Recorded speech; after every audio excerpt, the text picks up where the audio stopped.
This is Radio Free Asia from Washington, D.C. The following program is in Uyghur.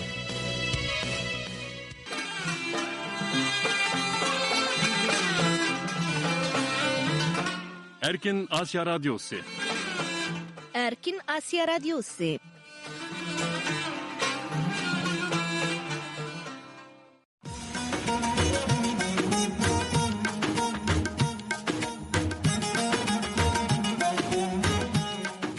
Hürmetli radio anlıqçılar, anlavatqanlar Amerikanın paytaxtı Washingtondan taqdirladigan Erkin Asya Radyosu'nun Uyg'urcha anlatışı. Bugün 20 noyabr, çarşamba. Ben bugünkü program riyasatçısı İrade. Bugünkü anlatışımızda aldı bilen Uyg'urlar ve dünya vaziyetiga münasibetlik muhim qisqa xabarlarni diqqatingizga sunamiz. Bugünkü qisqa xabarlarimizni o'z muxbirimiz Uyg'ur tayyorlagan.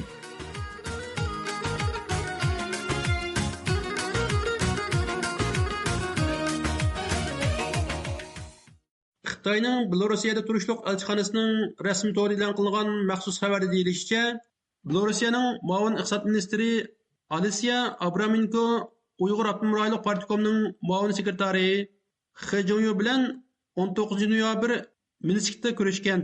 Ular Belorusiya va Uyg'ur Abdunum rayoni orasidagi hamkorlikni yanada cho'nqurlashtirishning yangi fursatlari ustida so'zlashgan. Xabarda deyilishicha, 11 yanvar 18 kuni Xinjiang ishlab chiqarish qurilish guruhi bilan Belorusiya savdo sanoatchilar birlashmasi Minsk shahrida iqtisod va savdo hamkorlik bo'yicha yig'in ochgan. Bu yig'inga Uyg'ur Abdunum rayonlik partiyasining muavin sekretari, Bingtuan partiyasining sekretari va siyosiy komissari He Jongyu, Belorusiya savdo sanoatchilar birlashmasining raisi Myatrikov va Xitoyning Belorusiya turishliq bosh elchisi Zhang Wenchuan qatorliqlar qatnashgan. Bundan boshqa bu yig'inga yana Xitoy va Belorusiyaning 70 ta shirkatining vakillari qatnashgan. Belorusiya Belta agentligining maxsus xabariga qaraganda, Belorusiyaning muavin iqtisod ministri Alisiya Abraminko Belorusiyaning Uyg'ur rayoniga yemaklik, yog'och materiallari, mashinsozlik zapchaslari va ximiyalik o'g'it qatorliq mahsulotlarni eksport qilishga tayyor ekanligini ta'kidlagan. U yana Belorusiya Uyg'ur rayonining alohidligi va dehqonchilikdagi yoshirin kuchini ko'zda tutib, Uyg'ur Abdunum rayonining shirkatlari bilan hamkorlashib, birlashma korxona qurib, energiya, dehqonchilik mahsulotlari, mashinsozlik zapchaslari va ximiyalik buyumlarni birlikda ishlab chiqarishni xohlaydi degan. Kuzatuvchilarning ta'kidlashicha, Belorusiya Xitoyning eng yaqin sherik davlatlaridan biri bo'lib, tashqi jihatda Rossiya va Xitoy qatorliq mustabid davlatlar bilan yaqinchilik o'rnatish, ichki jihatda diktatorlik yurgizib, o'z fuqarolarining erkinligini bo'g'ish bilan tanilgan ekan. Belorusiyaning navbatda Uyg'ur Abdunum rayoni bilan har jihat hamkorlikni kuchaytirmoqchi bo'lishi bir tarafdan uning Xitoyning Uyg'ur elidagi irqiy qirg'inchilik vaziyatini normallashtirishga hamtayoq bo'layotganligini bildirsa, yana bir tarafdan Xitoyning g'arb ellarida qattiq cheklama uchrayotgan tashqi savdosiga bozor echish urinishini ko'rsatadi ekan.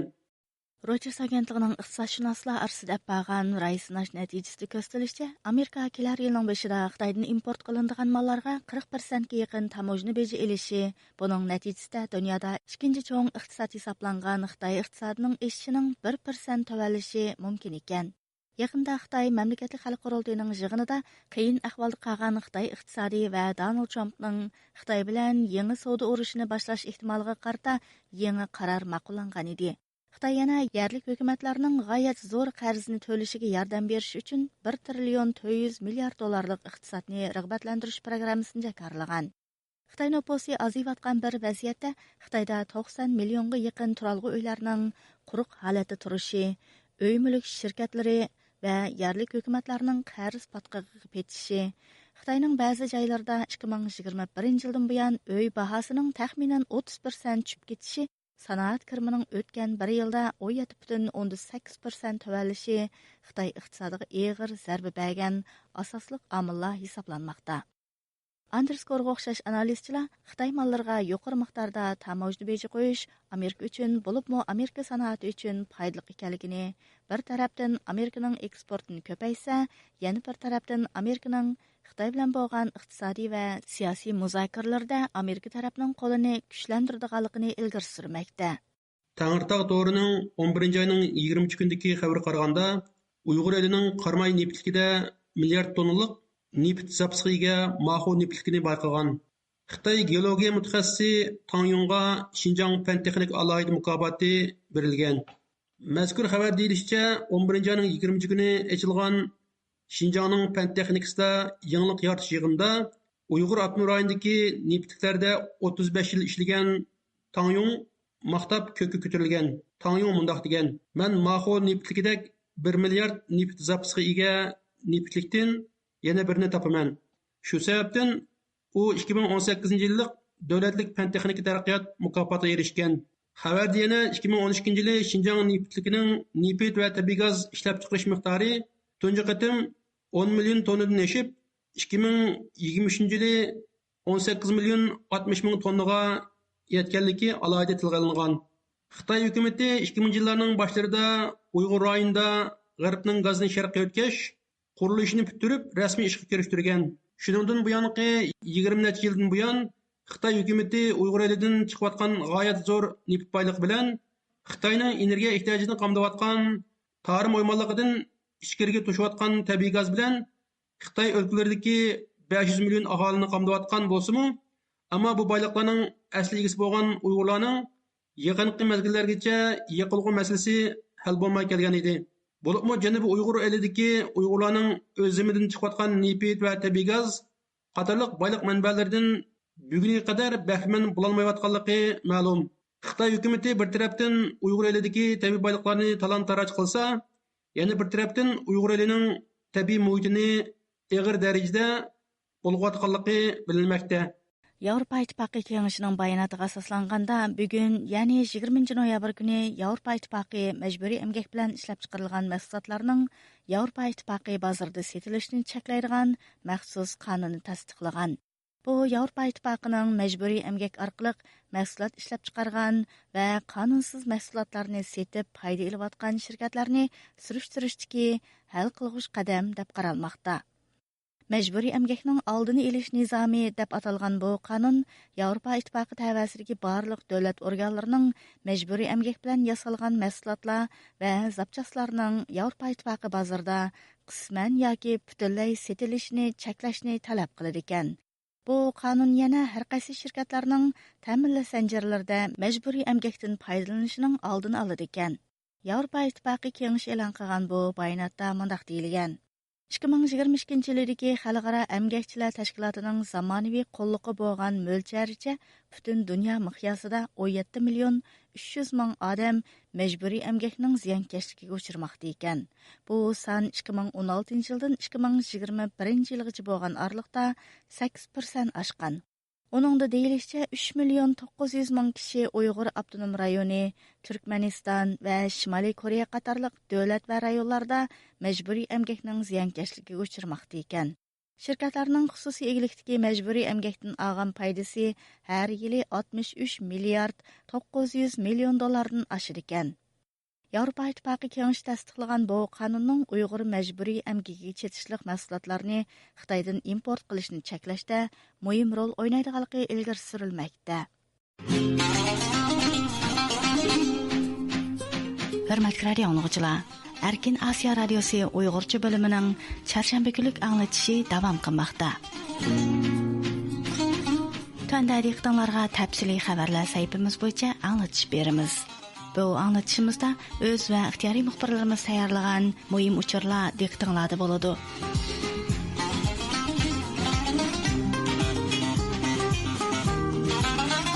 Hurmatli radio tinglovchilar, tanda diqqatingizlar tafsiliy xabarlar saytimizning to'liq mazmunlarida bo'lsin.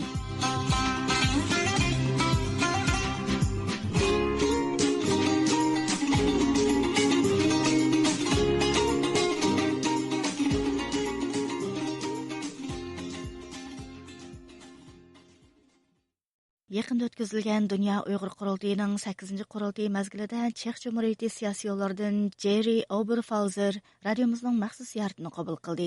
Suhbat jarayonida u navbatdagi Uyg'ur qirg'inchiligi hamda Xitoyning Yevropa davlatlari bilan bo'lgan siyosiy va iqtisodiy aloqasi haqida maxsus to'xtalib o'tdi.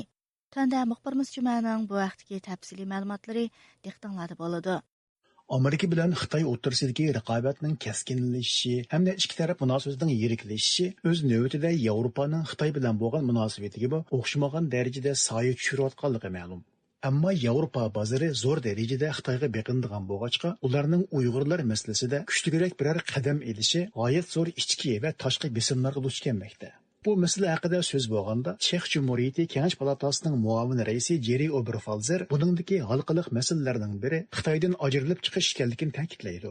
Uning qarashicha, navbatda Xitoy hukumati dunyo miqyosida o'z ta'sirini kengaytirishga urinayotganda, Yevropa davlatlari jazman issig'ida Xitoydan yiroqlashishi lozim. Bu hol Yevropa ellari uchunmi, Uyg'urlar uchunmi o'xshashla manfaatli ishlardan biri bo'lib qolgusi. Tövendeki ovoz ulunishidan bu qatamqi suhbatning tafsili mazmunini anglag'aysizlar. Yes, thank you very much for accepting our interview. Ziyoratimizni qabul qilganligingizga ko'p rahmat. Oldi bilan so'raydiganim, bugungi faoliyatda siz Xitoy bilan bo'lgan munosabatni uzish haqida kuchli tashabbusda bo'ldingiz. Nimishqa? From China. Why? We must start at the beginning of the issue, and it is a cheap price in China, which became very attractive. Biz cho'qim masalaga uning bosh nuqtasidan qarashimiz kerak. Ya'ni bu yerdagi asosli masala Xitoyning arzon baholiq tovarlarining g'arb savdogarlarini o'ziga jalb qilishidir. Ular g'arb ellarida ishlab chiqarishga qaraganda Xitoyda ishlab chiqarilsa arzonga to'xtaydigan Xitoyning to'van baholiq mollarini keng ko'lamda import qilishni tanlab oldi.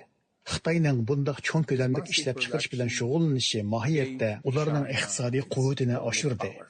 Eng oxirida biz o'zimizning iqtisodiy jihatda o'zimizda yetarli qamdayamaydiganligimizni ko'rib yetdik.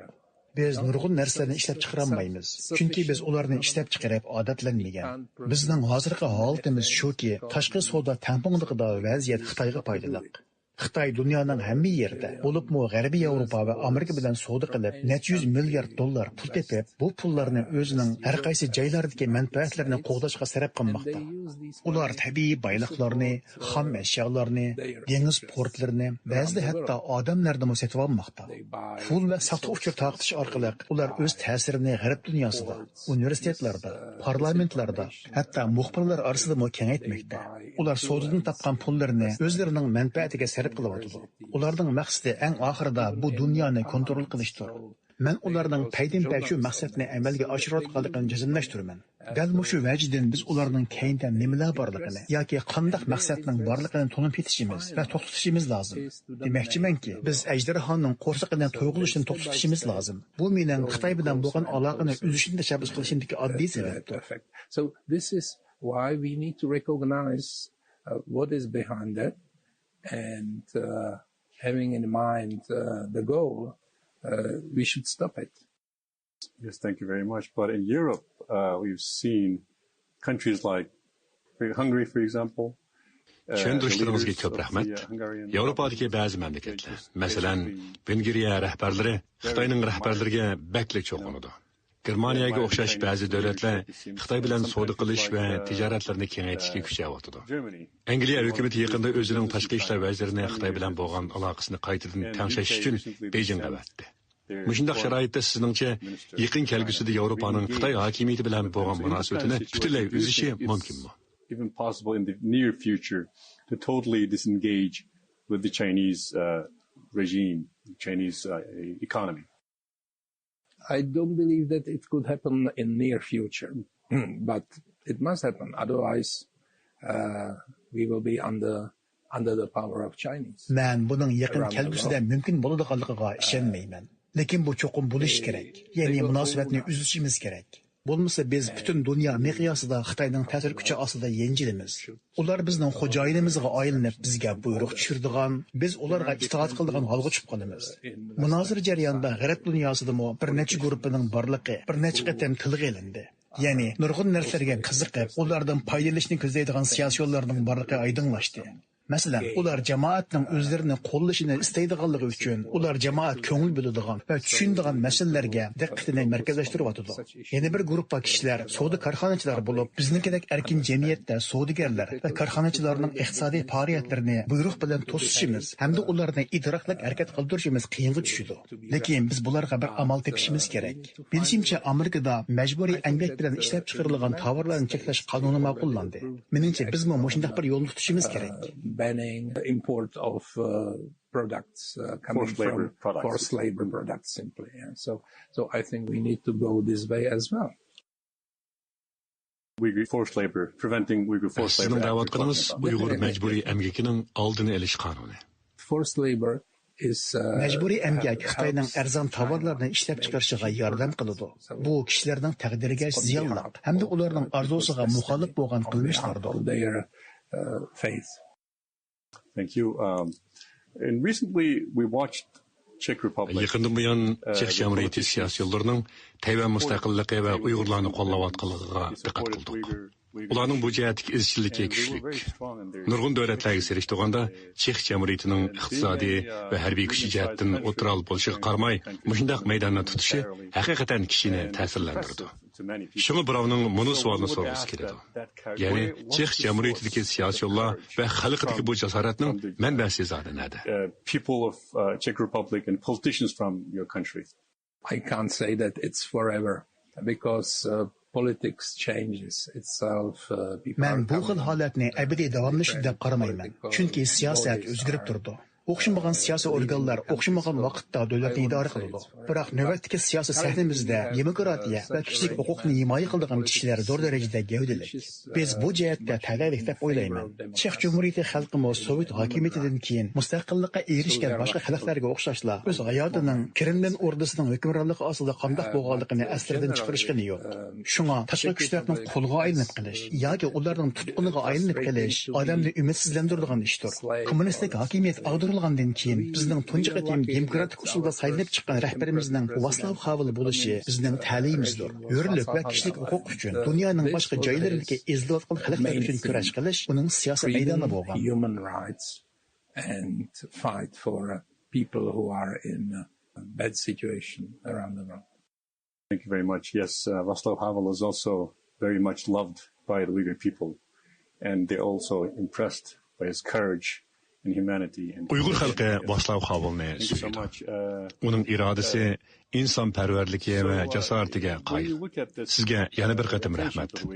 Navbatda dunyoda Uyg'urlarning masalasiga berilgan diqqatni buningdan 5 yil avvalgi vaziyatga solishtirsak, bu diqqatning sustlab ketayotganligini ko'ryapmiz. Yana kelib, nurg'un siyosiyonlar, kuzatuvchilar va kishilik huquq tashkilotlari Xitoyning Uyg'urlarga qaratayotgan irqiy qirg'inchiligi texi to'xtag'ini yo'q deyishayotganligi ma'lum. Bu masalani qaytadan kun tartibga kirishning biror usuli bormi? Masalan, Yevropa parlamenti bundan 5 yil ilgari Xitoyning siyosatini ayblab qarornoma ma'qullagan. Bir necha yil ilgari mushundaq mazmunda bir qarornoma ma'qulladi. Biz Yevropa parlamentining buningdan boshqa biror amaliy harakat qilganligini ko'rmadik. Sizningcha masalani Yevropa parlamentida qaytadan kun tartibga olib kelib, Yevropa davlatlarining Uyg'urlarni texnik kuchli qo'llashini qo'lga keltirgani bo'ladi. And stronger support from the European countries. It's one of subjects of today's debate, how to raise the awareness. Bu masala, ya'ni Uyg'urlar masalasi haqidagi tunishni qanday o'stirish va bu kurashning qadamini qanday moslashtirish masalasi bugungi munozaradagi muhim masalaning biri bo'ldi. Men ommaviy munosabat mutaxassisi emas. Shunga ommaviy aloqa va danglik ijtimoiy taratquv vositalaridan qanday foydalanish haqida pek ko'p tushuncham yo'q. Lekin yuqoridagi maqsad uchun xizmat qilgan har qanday vositani qarshi olamiz. Qandaqla bo'lmasin, biz g'arb allari orasidagi birlikdan chiqish qilishimiz kerak. Unda qilmasak biz yolg'iz qolamiz. Garchi bugungidek yig'inlarda bir yerga kelganimiz bilan amaliyotda har qaysi allarning parlamentlari orasida cho'nqur hamkorlik yo'q. Siz tilga olganingizdek Yevropa parlamentidagi qarorlarni chiqargandami, ba'zi davlatlarning pizi pishmagan ishlarim bo'lgan. Men haqiqatan birovlarning bir yerga kelib ish qilishi hamda boshqalarga yordam qilishning sepiga qatilish yo'llarini tepib chiqishni umid qilaman. Bu haqiqatan bu qiziqarli bir ish. Ma'lum ma'nodan aytganda bu bir xil o'zni idora qilish masalasidir. Chunki davlatning ichki qismidagi bozorda o'xshamagan sohalar mavjud. Ularning ichida tashqi savdo masalasi intayin unumlidir. Hozirgi ahvolni aytganda, Xitoy o'zining tashqi savdodagi o'rnini ham undan kiradigan iqtisodiy kirimni yo'qotib qo'yayotganligini his qilsa, bu xil holat Xitoyni navbatdagi qilmishlarini o'zgartirishga majburlaydi. Income it is used to. So that will be really pushed to change its behavior. The final question. So as we speak, like we mentioned, the genocide is ongoing. Axırda şunu sorvarsam, biz söhbətimizdə irqi qırğınçılıqның davamlaşıyotqanlığını, amma onunğa qartılğan diqqətning tövəlləwotqanlığını dəb etdik. Xitay hazır barlıq vasitələrdən, cümlədən axbarat və hökumət əməldarlarının ağzından faydalanıb, özünün Uyğur rayonunda ötküzgən irqi qırğınçılıq cinayətlərini inkar qılıbotdu. Bu xildiki qabahatlik reallıq Uyğur cəmaətiga ümidsizlik elib kelibotdu. Bundaq ahvaldakı Uyğur xalqiga sizning deydigan yürək sözləriniz barmı? Do you have any message to the Uyghur people in this kind of situation? Don't lose your hope. I remember at least 3 weeks before the Ümitni yo'qotmanglar. 1989 yili 19 noyabrdan kam deganda 3 hafta burun Chex Cumhuriyatimizda siyosiy vaziyatning o'zgardiganligiga qarata hech qanday ishonchimiz yo'q edi. Lekin 3 haftadan keyin biz g'oyat o'zgarishga shohid bo'ldik. Albatta u chaqda ba'zi xalqaro muhitning ta'siri bor edi. Albatta ishlar o'z aynan takrorlanmasligi mumkin. Ammo adolatsizlik mangu hukmron bo'lolmaydi. Ba'zida uzunga so'zilib ketadi. Shunga umidni yo'qotmanglar. Chunki inson irodasi hech qachon yengilmaydi. So don't lose your hope because the power of human will is unbeatable. Thank you. Rahmat. Qimmatli so'zlaringiz va qimmatli vaqtingizga rahmat. Anlayotganingiz Uyg'ur tilidagi erkin axborot munbiri, Erkin Osiyo radiosi.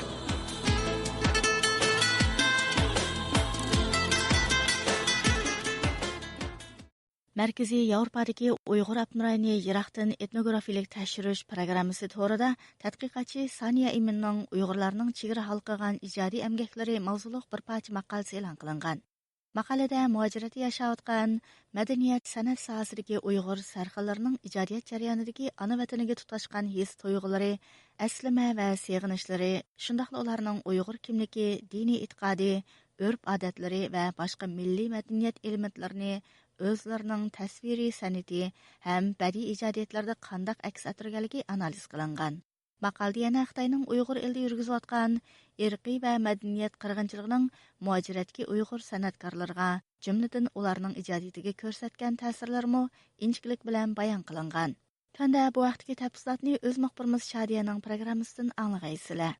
Amerikada tug'ilgan va balaliq chog'larining ko'p qismini Urumchida o'tkazgan Saniya Imin yaqindan buyon ko'zga ko'rinishga boshlagan yosh Uyg'ur etnografiya tadqiqotchisidir. Uyg'urlarning muajirat hayotidagi o'zgarishlarning tasviriy san'at va zamonaviy ijodiyatda qanday aks ettirilganligi haqida izdanish elib berayotgan tadqiqotchi Saniya Imin o'zining bu vaqtdagi qarashlarini Uyg'urlarning chegara halqagan ijodiy emgaklari nomli maqolasida tafsiliy sharhlagan.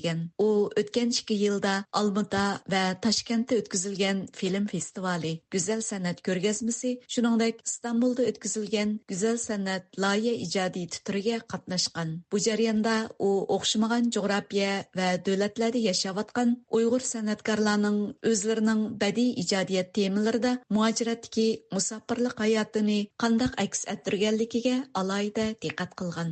Saniya Imin o'zining bu jihatdagi fikr va qarashlarini yaqinda Markaziy Yevropadagi Uyg'ur avtonom rayonini Iroqdan etnografiyalik tekshirish programmasi to'g'rida e'lon qilgan Uyg'urlarning chegara halqagan ijodiy emgaklari mavzuliq maqolasida nuqtaliq bayon qilgan. U maqolasida muajiratda yashayotgan Uyg'ur san'atkorlarining tasviriy san'at ham badiiy ijodiyat orqali ona vataniga tutashgan his tuyg'ulari, aslima va seg'inishlari, Uyg'ur kimligi, diniy e'tiqodi, urf-odatlari va boshqa milliy madaniyat elementlari bilan siyosiy maydonini qanday shakl va uslubda ifoda qilayotganligini inchiklik bilan mulohaza qilgan. Amerikadagi Kansas universitetida doktorlik ilmiy tadqiqotini davomlashtirayotgan Saniya Imin radiomiz ziyoratini qabul qilib, o'zining muajiratdagi Uyg'ur san'atkorlarining badiiy ijodiyatlari va uning musofiratdagi ko'p qirliq hayot bilan bo'lgan bog'lanishi haqidagi qarashlarini sharhlab o'tdi. How do objects become a place of connection between the homeland, Vatan, and then Ben 2016 yıldan başlap öy jabduqlarının muhaciratdagi Uyg'ur ayollarda öy oila va tavallik tuyg'usini qanday paydo qildiganligi, musofirlikda yangi öy makoni qurish, Anyurt Seg'inchining musofiratdagi Uyg'ur ayollarining yangi öy makoni bilan bo'lgan bog'lanishi to'g'riliq tekshirish ilib bordim. Halbuki shu vaqtlardan boshlab Uyg'ur elida, ya'ni vatanda kishilar to'p-to'pi bilan g'oyib bo'lishga boshlagan edi. Shundan keyin vaziyat murakkablashib ketdi. Buning natijasida muhojiratda yashayotgan Uyg'urlarning hayotidami nurg'un o'zgarishlarning yuz berganligini ko'rdim. Dal mushu o'zgarishlar mening diqqatimni qo'zg'ab, tadqiqot va izlanishimni bu nuqtaga markazlashtirishimga sabab bo'ldi. Men Uyg'ur madaniyat meroslarimizning saqlanishi, davomlashishi, qo'g'dilishi va uningga varislik qilishda ching turishini ta'kidlash bilan bir vaqtda yana ijtimoiy muhitning qanday o'zgarayotganligi, muhojiratdagi Uyg'urlarning navbatdagi siyosiy krizisga qanday moslashganligi va uningga qanday taqobil turilganligini tushunishni to'liq muhim deb qarayman. Ya'ni men san'atning bu nuqtani namoyon qilishdagi bir alayida yo'li bo'lalaydiganligini tunib yetdim deb qarayman. And so that's how I transition a bit from objects and cultural objects and aesthetics into artistic production. Saniya Imin 2023 yıldan 2024 yılgacha bo'lgan jarayonda Almata, Toshkent va İstanbulda o'tkazilgan Uyg'ur san'atkorlarining turli shakllardagi film festivali hamda go'zal san'at ko'rgazmalariga qatnashgan. U bu haqdagi maxsus maqolasida O'rta Osiyodagi Uyg'ur san'atkorlar bilan Turkiyadagi yosh Uyg'ur san'atkorlar o'rtasidagi yosh farqi, musofirlik hayot musofisining uzun qisqaligi, shuningdek vatan haqidagi aslama xotiralarining oz ko'pligi qatorliq omillarning ularning san'at ijodiyatiga qanday ta'sir ko'rsatganligiga alohida diqqat qilgan. Saniya Imin bu haqdagi inchik kuzatishlarini bayon qilib, mundaq dedi. The Janachakara Film Festival, which was held in Almaty last year, just a few days before they were set. O'tgan yili Almatada Janachakara Film Festivali o'tkazilmoqchi bo'ldi. Ammo festival boshlanishga bir necha kun qolganda festivalning amaldan qoldirilganligi uqtirildi. Bu festivalning oldingi yildagi birinchi qitimligi nihoyatda muvaffaqiyatli bo'lgan edi. Halbuki ikkinchi qitimligi yerlik hukumat tomonidan bekor qilindi. Demoqchimanki, Qozog'istonda o'tkazilmoqchi bo'lgan bu festivalning Xitoyning besim bilan amaldan qoldirilishi to'liq afsuslanarli ish. Bu festivalga qo'yilgan asarlarda Sharqi Turkistondagi Uyg'ur, Qozoq qatorliq musulmon turkiy xalqlarning Xitoyning zulmiga qanday uchrayotganligidek mazmunlar asosiy maqsad qilingan edi. Baxtga qarshi festival bekor qilindi. Ular o'zlari o'ylagandek Almutadagi yerlik tomoshabinlar bilan aloqa qila olmadi. Ammo bu festivalni to'g'ri o'tkazish orqali texmo keng ham dunyoviy tomoshabinlarga erishdi. But by putting the festival online, it did reach broader audiences globally that it wouldn't have otherwise. Darvaqa yaqin yillardan buyon xalqaro jamiyatning Xitoyning Uyg'urlarga yurgizayotgan irqiy va madaniyat qirg'inchiligini ayiblash, shundaqla Xitoyning jinoyatlarini javobgarlik tortish sadolari borgan sari kuchayishga boshladi. Buning bilan Xitoy o'z jinoyatlarini yoshirish uchun keng ko'lamlik tashviqot aldamchiligi ilib berishga, hatto chegara halqigan bostirishlarni ishga solishga majbur bo'ldi. Bu haqdagi suhbatimizga daxil bo'lgan Germaniyadagi Uyg'ur rassam Marvay Tapis xonimmi o'z qarashlarini bayon qilib o'tdi. Uning ta'kidlashicha, Uyg'urlarning milliy madaniyat san'ati zo'r xirisga duch kelayotgan bugünkidek bir paytda muhojiratdagi Uyg'ur san'atkorlarining Uyg'ur madaniyat san'at meroslariga varislik qilishi va uni davomlashtirishi intayin muhim mas'uliyat ekan. Ben yeni kelgende Uyg'ur desangiz hech kim bilmaydi. Men shu chaqda nima qilishim aniq bo'lib ketganining kallamda. Men qila oladigan ishni kuchim mening yetishicha qilishga tirishib keldim. Bundan keyin salomatligimni ba'zi tirishman. Hozir men Uyg'ur bolalarga internetda rasm dars o'tyapman. Har birimiz biz Uyg'ur bo'lib yashaymiz deydigan irodamiz, vijdonimiz, g'ururimiz bo'lsa, andan keyin bu millatni saqlab qolg'ili bo'ldi. Vatan sirtida biz har xil faoliyatlarni resim bo'lsin, iqtisodiy sharoitimiz bo'lmagan ahvollarda qilayli deyli. Biz haqiqatan vatan sirtidagi Uyg'urlar ajoyib cho'ng ishlarni qilgimiz keladi. Masalan, shaxsan men, ammo iqtisodimiz yetmaydi, sharoitimiz yetmaydi. Endi biz cho'ng faoliyat qilaylik, faaliyet kılaylı. Ama faaliyetlerinin bop durğunu yaxşı. Mayli çeklimi uçursun, çeklimi uçurmusun. Çeklimi uçurmusunu iqtisadi şaraitimiz yar vermeydi o mesela. Her bir Uygur bop yaşsak, özümüz bop yaşsak, özümüzni taşlıp etmey, tilimizni yaxşı qoğdap, ballarımızı yaxşı ügütüp, muşu bir mukaddes bir nişan bilen biz özümüzün kimligini saqlash uchun tirishsak, özümüz bop yaşsak, anındikin bu vücut çıqıdığan narsa bu. Marvay Tapis xanım yana o'zining uzun yillik musofirlik hayoti va san'at ijodiyati jarayonidagi mo'l tajribalarga birlashtirib, Uyg'urlik ruhining muajiratdagi Uyg'ur san'atkorlarining ijodiy emgaklarida harakatlantiruvchi kuch bo'lganligini sharhlab o'tdi.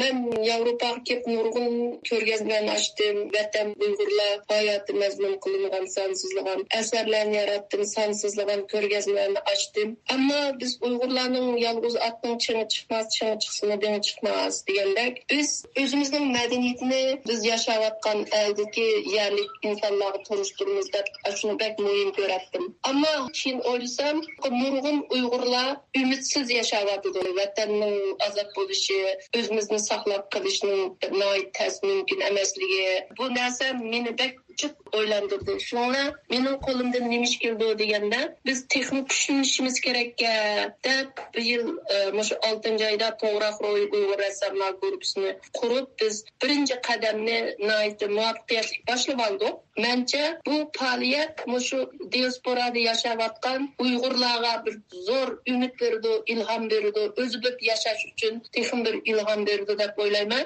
Yana vatan sirtida o'sib yetilayotgan yoshlarga bir Uyg'urlik g'ururini jonlantiradigan bir kuchni berdi deb o'ylayman. Saniya Imin chegara halqagan Uyg'ur san'atkorlarning o'z ijodiyatlarida Uyg'ur xalqi kollektiv duch kelayotgan irqiy qirg'inchilikning cho'nqur izlarini va jarohatlarini turli shakl ham uslubda ifoda qilishning intayin muhimligini ta'kidlab mundaq dedi.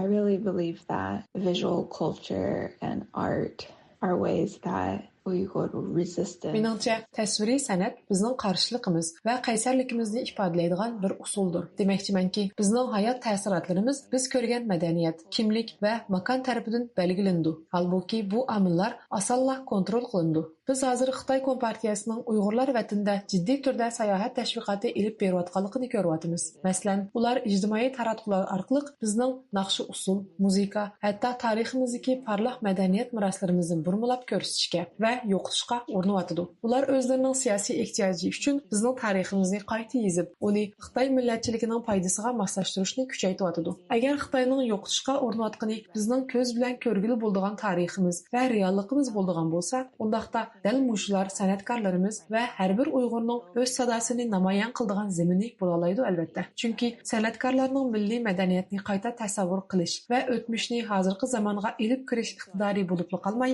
balki yana hozirgi siyosiy reallikni san'atning har xil ijodiy turlari ichida aks ettirib, kelgusimizdan bishorat beradigan alohida iqtidorim bor. Within our conversations around political resistance, community resilience, and what it means to be Uyghur today.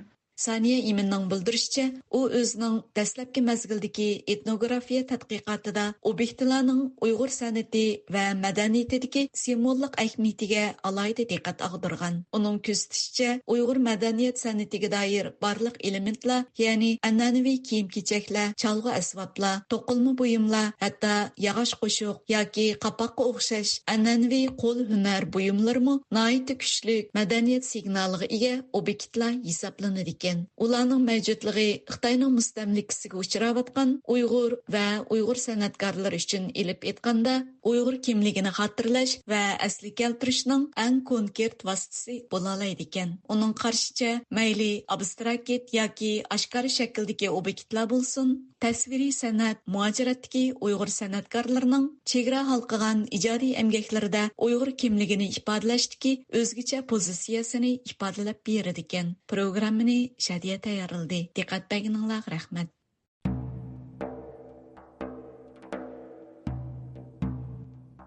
Ma'lum bo'lishicha, Angliyaning poytaxti London atrofida 350 dan ortiq Uyg'ur yashaydigan bo'lib, Londondagi Uyg'ur jamoatining ko'payishiga ergishib, farzandlarning ona til o'rganish ehtiyoji va milliy kimligini saqlab qolish taqozosi bilan Uyg'ur ona til kurslari ochilgan va bu kurslarda Uyg'ur farzandlarining milliy kimligini saqlab qolishga alohida ahamiyat berilgan.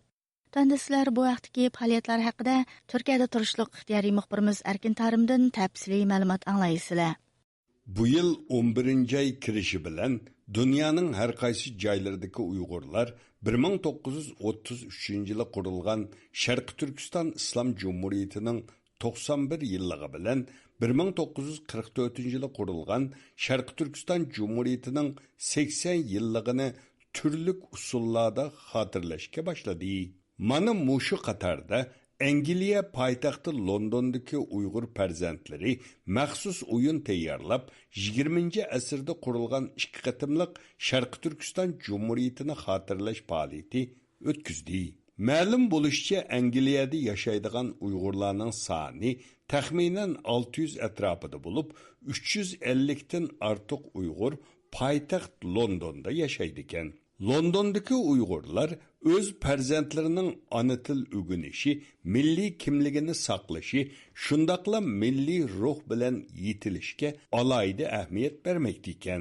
Londondagi Uyg'ur jamoati Angliya Uyg'ur jamiyatini qurib, san'at o'maklari tashkillab, Uyg'urlarning ahvoli va madaniyat san'atini tunishtirib kelgan edi. Londondagi Uyg'ur jamoatining ko'payishiga ergishib, farzandlarning ona til o'rganish ehtiyoji va milliy kimligini saqlash taqozosi his qilingan bo'lib, shu maqsadda Uyg'ur ona til kurslari ochilgan.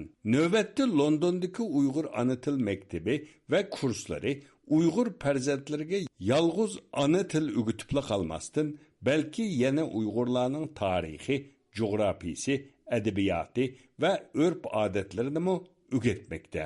Bu yıl 16 noyabr günü Londondaki Uyg'ur ana til maktabida o'tkazilgan faoliyat dal shularning jumlasidan bo'lib, Uyg'ur farzandlari maxsus o'yin tayyorlab 20-asrda qurilgan ikki qatimliq Sharqi Turkiston Jumhuriyatini xotirlagan. Olimjon apandi riyosatchilik qilgan xotirlash faoliyati Sharqiy Turkiston istiqlol marshini o'qish bilan boshlangan. Angliya Uyg'ur jamiyati yoshlar komitetining raisi Dilzat Kerim telefon ziyoratimizni qabul qilib, bu faoliyat to'g'risida ma'lumot berdi. U mundaq dedi: 11-ayning 16-sida Sharqi Turkiston Jumhuriyat marosimini o'tkazdik. Bu kun yerlik xalqlar Uyg'urlarni tanitish bilan Uyg'ur bolalarimizning milliy ruhini kuchlantirish uchun o'tkazdik. Bu faoliyatda bolalarimizning istaklari bo'yicha o'tkazildi. Dilnaz Kerimning bildirishicha, faoliyatga qatnashgan bolalar oldi bilan Uyg'urlar ichidan chiqqan mashhur tarixiy shaxslar va Uyg'ur tarixi to'g'risida maxsus izdanish ilib borgan. U bu to'g'riliq ma'lumot berib, mundaq dedi: Bu qatimki faoliyatda bolalarimiz ota-bobolarimizning qilmishlari haqida izlanib, kelgan mehmonlarimizga so'zlab berdi. O'g'illarimiz va qizlarimiz "Ko'rish o'lmaydi" degan she'rni o'qib berib, bizning ko'rishimizning davomlashishi uchun davomimizga ega chiqishimizning muhimligini namoyon qildi. Londondagi Uyg'ur farzandlarining ko'pinchisi Angliyada tug'ilib cho'ng bo'lgan bo'lishiga qaramay, ularning ona tilini ravon so'zlashi hammaylarni suyundirgan. 1,5 soat davomlashgan nomer ko'rsatish davomida Uyg'ur farzandlari Uyg'ur tarixi va ona til haqidagi izlanishlarini Uyg'ur va ingliz tilida tayyorlab anglatgan. Dilnaz Kerim bu haqda mundaq dedi: Bu qatimki faoliyatni bolalarimizning istaklari üzerinde o'tkazganimiz uchun texmi unumli bo'ldi deb o'ylayman. Chunki yana bir qatim Uyg'ur xalqining qanday go'zal bir xalq bo'lganini, Uyg'ur tarixini eslatgandan keyin bolalarning milliy ruhini texmi uyg'ondirganimizni o'ylayman. Dilnaz Kerim bu faoliyatning ahamiyati to'g'risida to'xtalib mundaq dedi: Mana shunga o'xshash Uyg'ur bolalarimizning milliy ruhini uyg'ondiradigan, Uyg'ur kimligini xotirlatadigan shunday faoliyatlarni pat-pat o'tkazishni muhim deb qarayman. Chunki biz cho'nglarimizdek vatanda cho'ng bo'lmadik. Vatanning purug'ini bilmaymiz. Vatanda Uyg'ur bo'lib yashash qanday uni bilmaymiz. Uyg'ur kulturida cho'ng bo'lmaganimiz uchun bizga pat-pat mushtaq Uyg'ur kimligimizni xotirlatadigan, Uyg'ur xalqining qanday go'zal bir xalq bo'lganini xotirlatadigan mushtaq faoliyatlarni pat-pat o'tkazish muhim deb qarayman. Alimjon apandi mazkur faoliyat to'g'risida mundaq dedi. Kunki faoliyatda Uyg'ur bolalarınınki Uyg'ur ruhini ko'rib ta'sirlanib xo'sh bo'lgan. Uyg'ur bolalarining usul o'ynashlar bo'lsin, kiyim-kechak madaniyatimizni tuntish uchun kelgan kiyimlari bo'lsin, Uyg'urlarningki ahvolini anglatish uchun sizgan rasmi bo'lsin, chiqilib hammasi yaxshi, bak ta'sirlik, bak fayzi chiqibdi.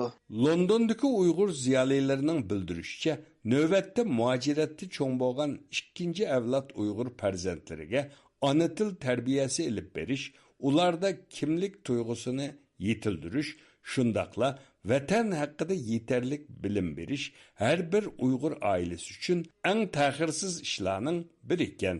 Bu programmani Turkiyaning poytaxti Anqaradan Erkin Tarim tayyorladi.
noyabr kuni Angliyadagi Xan jamiyati antropologiya instituti tarafidan millat halqigan etnografiya temasida bir faoliyat o'tkazilgan. London Universiteti Sharqshunoslik va Afrika institutining professori Rachel Harris xonim mazkur faoliyatda Uyg'urlarning 12 muqomini asos qilgan holda chegara halqigan muqom temasida leksiya so'zlagan. Tanda muxbirimiz Nuriman bu haqda tafsiliy ma'lumot berdi. Angliyadagi Xan jamiyati antropologiya instituti 15 noyabr kuni dangliq etnomuzikashunos professor John Blackingning sharpiga atab Blacking leksiyasi uyushtirgan. Bu leksiya har yili o'tkazilib kelayotgan bo'lib, bu yillik leksiya chegaradan tingshash, millat halqigan etnografiya va iqtidor degan temada o'tkazilgan. Blacking lecture. It's in honor of John Blacking, great ethnomusicologist. London Universiteti Sharqshunoslik va Afrika instituti bu faoliyatga hamkorlashgan. London Universiteti Sharqshunoslik va Afrika institutining professori Rachel Harris xonim mazkur faoliyatda Uyg'urlarning 12 muqomini asos qilgan holda chegara halqigan muqom degan temada leksiya bergan. U leksiyasida asosliqi etnografiya jihatdan Uyg'urlar bilan eng yaqin bo'lgan o'zbeklarda saqlanib qolgan muqomlar bilan Uyg'urlardagi 12 muqomning bog'lanishi va o'rtoqlik haqida to'xtalgan. Buningdan boshqa Uyg'ur muqomlarining hozirgi Ozarbayjon va Eronda o'rinlanadigan muqomlar bilan bo'lgan bog'lanish haqida ma'lumot bergan. Rachel Harris xonim bu leksiyada muhojiratdagi Uyg'ur so'pilar bilan elib borgan suhbatlar va ular o'rlagan naqshi muzikalardagi puroq ustidan to'xtalgan. Leksiya Turkiyaning Anatoliya rayonidan kelgan turk muzikant Ozan Baysal va Qashqarda tug'ilib cho'ng bo'lgan Uyg'ur muzikant Shuhrat Nurning o'rinlashidagi naq maydon ijodiy muzikalar bilan davom qilgan. Xan Jamiyati Antropologiya instituti etnomuzika va etnoijodiyat komiteti raisi, usul va madaniyat ijrochisi kasbining professori Ann David xonim mazkur faoliyatga riyosatchilik qilgan bo'lib, u radiomizning ziyoratini ilxat orqali qabul qildi. U faoliyat haqida mundaq deb yozgan. Professor Rachel Harris leksiyasida muajiratdagi Uyg'urlar bilan ilib borgan tadqiqotining nihoyat o'zgacha bir qismini biz bilan o'rtoqlashdi. U leksiyasini muajiratdagi Uyg'ur san'atkorlarining yiqimliq musiqalari, mo'ngliq naqshlari, hatto duolar bilan birlashtirgan bo'lib, nihoyat ta'sirli edi. Kishini o'yga solatdi. Rachel Harris xonim bu vaqtda radiomizga so'z qilib mundaq dedi. I used the lecture to introduce part of my own work, which Mən leksiyadan faydalanıb millatdan halqış türü bo'yicha berilayotgan bir qism tadqiqotlarimni tanıştırdım. Bu tadqiqot türünün bəziləri Uyğur mədəniyyəti, dini qaydalarına əməl qilish və Uyğur musiqalarının O'rta Osiyo və keng musulmon dunyosining mədəniyyətiga qandaq bağlandığını haqida kishini o'ylantirdi. The wider world of Central Asian and Muslim culture. U o'zi elib borgan tadqiqotlar haqida qisqacha tushuncha berib mundaq dedi. My own field work, and we've been working with followers of Sufism. Biz hozir Turkiyada muajiratda yashayotgan Uyg'urlardan Sufizm әгәшкүчеләре белән həmkarlaşıyatımız. Ularning Sufizm haqidagi o'rganish tarixi va surgunga majburlanish tarixini to'playapman. Uningdan boshqa chegara halqagan Sufizmning o'rtaq tarixini tadqiq qilyapman. Bo'libmi Uyg'ur rayonining janubi bilan O'zbekistonning Farg'ona vodiysi rayoni o'rtasidagi Naqshbandi taraqqiyatining tarixi va ularning bu chegaralarga qanday tarqalganligini tadqiq qilyapman. Musiqa arxivlarini selishtirib anglayapman. O'zbek muqomlari bilan Uyg'ur 12 muqomining o'rtasidagi bog'lanishga diqqat qilyapman. Oxirida bizning qilmoqchi bo'lganimiz bir qism yangi ijodiy hamkorliklarni barliqqa keltirish, ya'ni O'zbekiston muzikantlari va Uyg'ur muzikantlarining bir yerga yig'ib, ulardan bir-birining alayidliklari ustida izlanishni va ijodiy bog'lanishni vujudga chiqarishni talab qilmoqchimiz. And asking them to explore each other's repertoire and find the links creatively between them. Rachel xonim leksiyasini Türk muzikant Ozan Baysalning Türk muzik asbabi bağlama va Uyg'ur muzikant Shuhrat Nurning Uyg'ur muzik asbabi ravab va dudlar bilan o'rinlagan naqmaydan ijodiy muzik bilan oxirlashtirgan.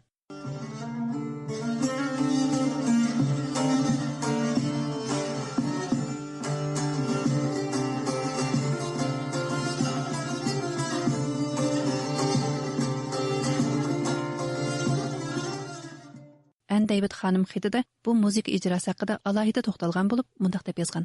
Rachel o'zi bilan birga tadqiqot elib berayotgan va yangi musiqa ijod qilayotgan talantli ikki muzikantni tanishtirdi. Ular sahnada nihoyat go'zal nomerlarni o'rinladi. Ularning nomerlari keng tomoshabinlarning qizg'in olqishiga erishdi. Nurg'un kishilar faoliyatdan keyin muzikantlar bilan so'zlashdi. Har ikki muzikant haqiqatan bilimli va iqtidorli edi. Tomoshabinlar ularning nomerlaridan nihoyat huzurlandi. Men bu musiqalarni Rachelning leksiyasida o'ttirib qo'ygan nuqtalarga bakmo mos keldi deb o'ylayman.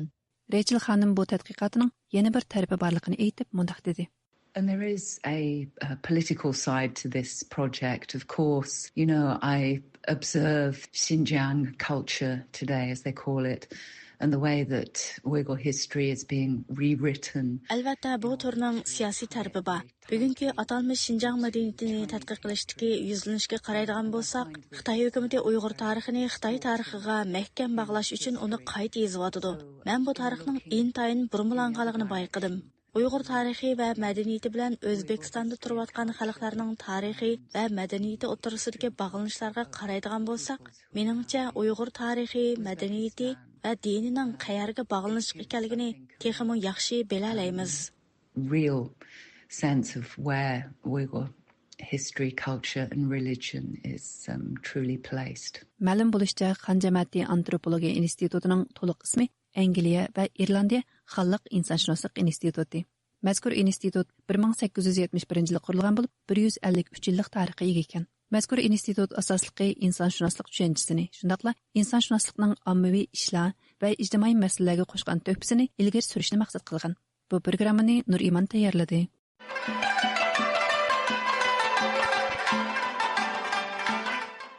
Bir necha kunning oldida Xitoyning Jiangsu o'lkasi Wuxi shahridagi Вуши Hüner Sanat Texnika institutida qatillik delosi yuz berib, eg'ir fojia keltirib chiqargan. Bu qatillikni Вуши Hüner Sanat Texnika institutining maktab bitirish oldidagi bir o'quvchisi sodir qilgan bo'lib, buningga Jiangsuning hukumat, korxona va maktab o'zaro hamkorlik o'rnatish shaklidagi majburiy emgak tuzilmasining sabab bo'lganligi hamda Jiangsuning bu usulni Uyg'ur eliga tatbiq qilayotganligi diqqat qo'zg'amoqda. Tuanda Gollandiyada turishliq obzorchimiz Asiyaning bu vaqtda tayyorlagan obzor maqolasi diqqatinglarda bo'lg'ay. Maqoladagi ko'z qarashlar avtoriga tava bo'lib, radiomizga vakillik qilmaydi. Вуши Hüner kasb texnika institutidagi qotillik vaqasi va Uyg'ur qul amki masalasi. 16 noyabr Xitoyning Jiangsu o'lkasi Вуши shahridagi Вуши Hüner sanat texnika institutida qotillik delosi yuz berib, xalqaro kuchli diqqat qo'zg'adi. Xitoydan chiqqan xabarlarda ma'lum bo'lishicha, mazkur qotillikni Вуши Hüner sanat texnika institutining maktab bitirish oldidagi bir o'quvchisi sodir qilgan. Bu vaqa 8 odam o'lib, 17 odam yaralanishdak og'ir fojiani keltirib chiqargan. Yaqindan buyon Xitoyda begunoh kishilarga, hatto chet elliklarga hujum qilish vaqalari ko'paymoqda. Ammo Xitoy bu xil vaqalarga qisman hodisalar sifatida muomala qilayotgan bo'lib, ularni jamiyatdan o'chirish yoki qotillik degan so'zlar bilan izohlagan. Ammo yillardan buyon Uyg'urlarning o'z qarshiliklarini begunoh kishilarga emas, balki hukumat o'rinlariga qartishlari Xitoy tarafidan terrorlik harakati deb tashviq qilinib kelgan edi. Halbuki Xitoyning bu xil qo'sh o'lchami irqchilik siyosati Xitoydagi muqimsizlikni azaytib qo'ygani yo'q.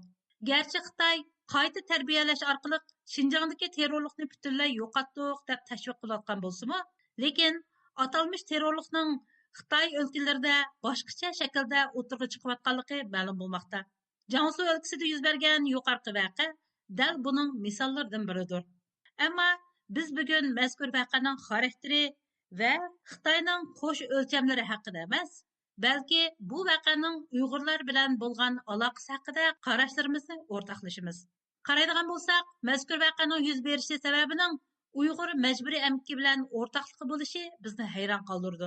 Chunki Jiangsu o'lkasi Xitoyning Xinjiangga yordam plani ichidagi bir o'lka bo'lish sifatida necha 10 yildan buyon Uyg'ur elining janubiy va shimoliy rayonlarida zo'r ko'lamdagi tarbiyalash bazasi qurish, emgak ichidagi Uyg'urlarni qayta tarbiyalash, bo'libmi 80 va 90 yillardan keyin tug'ilgan Uyg'ur yoshlarini Xitoy o'lkalariga yo'tkab ishga o'rlashtirish qatorliq nurg'un xizmatlarni olib borgan. Jiangsu o'lkalik ma'rif nazorati Xitoyning Xinjiangga ma'rifda yordam berish plani bo'yicha necha 10 yildan buyon Uyg'ur elining Qizilsuv, G'ulja, Cho'chak, Altay qatorliq joylarining ma'rif sohasiga Jiangsu uslubini olib kirgan. Biz bu yerda tilga olgan Jiangsu uslubi bo'lsa, Jiangsu o'lkasidagi kasbiy tarbiyalash maktablarida yo'lga qo'ygan o'qitish tuzilmasini ko'rsatdi. Bo'libmi kasbiy tarbiyalash sohasida hukumat, korxona va maktab o'zaro hamkorlik o'rnatish usuli o'qitish tuzilmasining eng muhim alohidaligidan biri hisoblanadi. Bu xil usulning shakli har xil bo'lib, ba'zilari maktab qurusi ichiga korxonalarni o'rlashtirish, ba'zilari korxonalarda kasbiy tarbiyalash markazlarini ta'sis qilish bilan olib berildi. Bu xil usulda hukumat, korxona va maktab iqtisodiy unumga erishguchi, o'quvchilar bo'lsa ziyon tortquchiga aylandi. Biz yuqorida tilga olgan maktabdagi qotillik delosining orqa ko'rinishidan bu fojianing sodir bo'lishig'imi dal hukumat, korxona va maktab hamkorligidagi o'qitish tuzilmasining sabab bo'lganligini ko'ra olamiz. Ya'ni delo sodir qilguvchi qoldirgan xatida bu haqda tafsiliy to'xtalgan. Ya'ni u xatini bir kollektiv sodir qilgan jinoyatda hech kim begunoh emas degan so'z bilan boshlagan bo'lib, zavodda ishlayotgan o'quvchilarning har kuni 16 soatdan ortiq xizmat qilganligi, zavodning ularga sug'urta elib bermaydiganligi, ismina qo'shib ishlash haqqi bermaydiganligi, hatto og'rib qolsa-mu ruxsat so'rashga bo'lmaydiganligi, ish haqqining vaqtida berilmaganligi, o'zining og'rib qilib bir qancha kun ruxsat so'raganligi sababli ishdan qo'g'inib qolmay, maktabdan diplom ololmaganligi, hamma o'quvchilarning zavodda turli haqsizliklarga uchrayotganligi, o'zining bunday haqsizliklarga bardoshlik bera olmay, Bu xil usulda kishilarning bu masalaga bo'lgan diqqatini qo'zg'ash va Xitoydagi ishchilar huquqini yaxshilashga kuch qo'shmoqchi ekanligi qatorliqlarni ezib qoldirgan. Munosabatli uchurlardan qaraganda, mazkur o'quvchi amdila 21 yoshga kirgan bo'lib, uning Xitoy uchur vositasida oshkorlangan o'qish natijasidan qaraganda, faqat amaliy mashq natijasida layoqatsiz bo'lganligi ko'rsatilgan. Ya'ni, bu o'quvchi xizmat jarayonidagi nohaqchilikka qarshi turganligi uchun natijasining layoqatsiz bo'lganligini va o'qish bitirish diplomi berilmaganligini taxmin qilishimiz mumkin. Maktabga aloqador uchurlardan qaraganda, bu Xitoy o'quvchi o'qiyotgan Wuxi Hunar-kasb texnika instituti bo'lsa, hukumat egiligidagi maktab bo'lib, maktabda hukumat, maktab va korxona hamkorligi tuzilmasi yo'lga qo'yilgan. Bu vajidan o'quvchilar korxonalarda arzon emgak kuchi bo'lishga majbur bo'lgan. Diplom bermaslik yoki ish haqqini bermaslik qatorliq usullar bilan o'quvchilarni qarshilik ko'rsatolmaydigan holatga keltirgan. Ammo Jiangsu o'lkasidagi ahvollar yanada Uyg'ur elidagidan farqli bo'lg'achqimi, oqibatda yuqorqidek qonliq voqeaning kelib chiqishini to'sib qola olmagan. Odamni hayron qoldiradigan yeri, Jiangsu o'lkalik ma'rif nazorati o'zining hukumat, korxona va maktab hamkorligi uslubini Uyg'ur elidagi kasbiy tarbiyalash maktablariga olib kirgan. Misolga olsak, Xitoy boshqurishidagi Xinhua axborotchiligi to'rining 2022 yil oktyabrdagi bir sonida Jiangsu o'lkasining Uyg'ur elida nurg'unlagan kasbiy texnika tarbiyalash maktablari, o'tira, boshlang'ich maktablar va yasli qurib, ma'rifga yordam berganligi xabar qilingan. Xitoy boshqurishidagi Jiangsu qurilish kasbiy texnika instituti Partikom tashviqot bo'limining tor betida 2024 yil iyunda e'lon qilingan bir maqolada Jiangsu o'lkasining Uyg'ur elidagi kasbiy tarbiyalashga qilgan yordamlari tafsili bayon qilingan. Maqolada aniq qilib, yaqinqi yillardan buyon Jiangsu o'lkasining Xinjiangda ixtisos egalarini tarbiyalash uchun maktablarga korxonalarni o'rnalashtirish, korxonalarda maktablarni qurib chiqish uslubini qo'llanganligi deyilgan. Xalq to'rining 2020 yil oktyabrdagi bir sonida bo'lsa, Jiangsu'dagi 10 maktabning Qizilsuv oblastidagi 4 kasbiy texnika maktabiga nishonliq yordam berganligi xabar qilingan. Shundaqla xabarda bu nishonliq yordamning maktab bilan korxona hamkorlashish, amaliy mashq bazalarini qurish qatorliq nurg'un turlarga munosabat ekanligi aniq deyilgan. Darvaqa, yuqorida vaqa sodir bo'lgan maktabda o'qiyotgan o'quvchilar qanday shaklda arzon emgak kuchiga aylantirilgan va haq huquqlar daftan qilingan bo'lsa, bunda hodisa Uyg'ur elidimi o'xshash shaklda yuz bergan deyishga haqmiz. Lekin farqli yeri shuki, Wuxidagi Xitoy o'quvchi hech bo'lmaganda qarshilik qilish imkoniyatiga erishgan. Ammo Uyg'urlarchi, agar biz qotillik jinoyati sodir qilgan bu Xitoy o'quvchining vasiyatnomasidagi ahvollar nuqtasidan qaraydigan bo'lsak, Uyg'urlarning bu Xitoy o'quvchilaridan necha hassa og'ir bo'lgan ta'qiblashlarga uchrayotganligini taxmin qila olamiz. Chunki yaqinqi yillarda oshkorlangan Uyg'ur elidagi jazo lagerlari yoki qayta tarbiyalash markazlari haqidagi ma'lumotlarda tarbiyalash markazidagilarning jinoyatchi sifatida muomalaga uchraydiganligi dalillangan edi. Bunday ahvolda mayli qanday shakldagi kasbiy tarbiyalash maktabi bo'lsin, bu maktablarda tarbiyalanayotgan Uyg'urlarning bir oz bo'lsa-mu ish haqqiga emas, balki insonlik muomalasiga uchrashini tasavvur qilishimiz mumkin emas. Demak, Jiangsu Wuxidagi maktabda yuz bergan bu qotillik delosi bizga Xitoy korxonalarida majburiy emgakka solinayotgan Uyg'urlarning realligini aytib berganligi aniq. Texmo muhimi, o'quvchi sifatida muomala qilinayotgan Xitoy o'quvchilarining qismatlaridan jinoyatchi sifatida muomala qilinayotgan Uyg'urlarning qismatlarini tasavvur qila olishimiz, shundaqla Uyg'ur majburiy emgak masalasiga munosabat bo'lgan korxonalarni dunyo miqyosida cheklash harakatlarini yangi bir pallaga ko'tarishning naqadar ta'xirsiz ekanligini tushunib yetishimiz mumkin.